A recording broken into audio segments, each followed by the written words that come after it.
अभी हम class 10th का सिविक्स पढ़ने वाले हैं। क्लास 10th सिविक्स पढ़ने वाले हैं, ठीक है बच्चों। इसमें एक क्लास से हो चुका है, अभी बेसिक का दूसरा क्लास हो रहा है, ठीक है।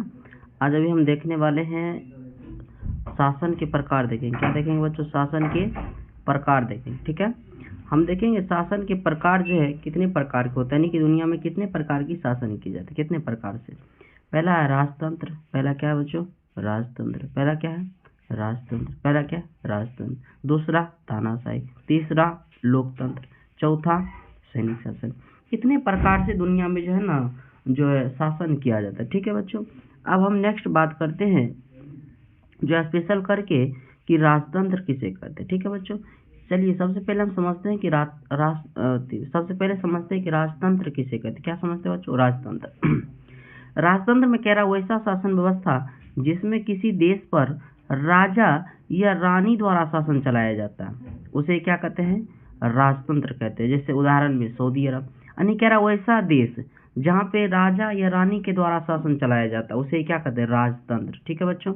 उदाहरण के लिए अभी सऊदी अरब समझते हैं, ठीक है बच्चों। नेक्स्ट पॉइंट, जैसे ये राजा हुए, ये रानी हुए, राजा या रानी के द्वारा किसी देश पे शासन चलाया जाता तो उस शासन को क्या कहते हैं? राजतंत्र शासन व्यवस्था, ठीक है बच्चों। चलिए नेक्स्ट पॉइंट बात करते हैं। नेक्स्ट है तानाशाही। नेक्स्ट क्या बच्चों? तानाशाही। कह रहा वैसा शासन जिसमें लाठी और बंदूक के दम पर क्या चलाया जाता? शासन चलाया जाता, उसे क्या कहते हैं?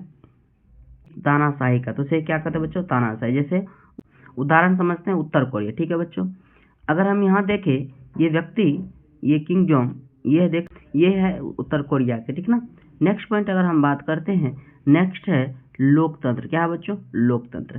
कह रहा वैसा शासन जिसमें सरकार जनता द्वारा चुना जाता है और जनता के लिए काम करता है, तो उसे क्या कहते हैं बच्चों?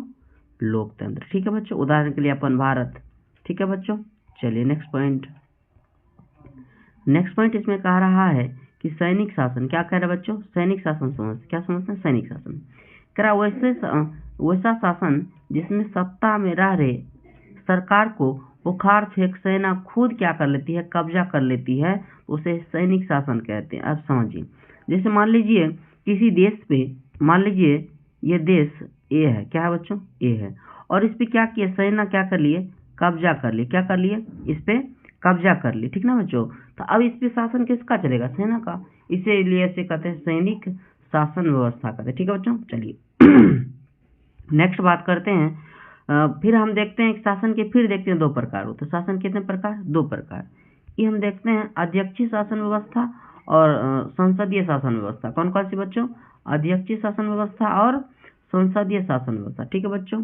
नेक्स्ट बात करते हैं कि अध्यक्षीय शासन व्यवस्था किसे कहते हैं और संसदीय शासन व्यवस्था किसे कहते हैं, ठीक है बच्चों।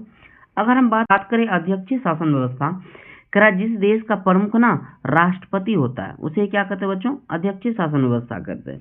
देखिए जैसे मान ली कोई देश है, उसका जो प्रमुख कौन होता है? राष्ट्रपति, तो उसे क्या कहते हैं बच्चे? अध्यक्षीय शासन व्यवस्था कहते हैं। कैसी शासन व्यवस्था? अध्यक्षीय शासन व्यवस्था। जैसे हम उदाहरण समझते हैं अमेरिका, जैसे उदाहरण समझते हैं अमेरिका, ठीक है बच्चों। चलिए नेक्स्ट पॉइंट बात करते हैं। नेक्स्ट कह रहे हैं कि संसदीय शासन व्यवस्था किसे कहते हैं? कह रहा है वैसा शासन व्यवस्था जहाँ के प्रमुख क्या हो? प्रधानमंत्री हो। क्या हो? प्रधानमंत्री। जहाँ के प्रमुख क्या हो? प्रधानमंत्री, उसे क्या कहते हैं बच्चों? संसदीय शासन व्यवस्था, ठीक है बच्चों। चलिए तो आज की क्लास यहीं तक रहने देते हैं। तो बेसिक आप सबका खत्म हो गया, आगे फिर जो है चैप्टर स्टार्ट होगा, तो पीछे जितना पढ़ा है आप सब रिवीजन कर लीजिए। अगर इसमें कोई समस्या हो तो आप कमेंट में अपना समस्या बताएं, उसका समस्या का सोल्यूशन निकालें, ठीक है बच्चों। चलिए आज के लिए क्लास खत्म, ठीक है। धन्यवाद दोस्तों, जय हिंद।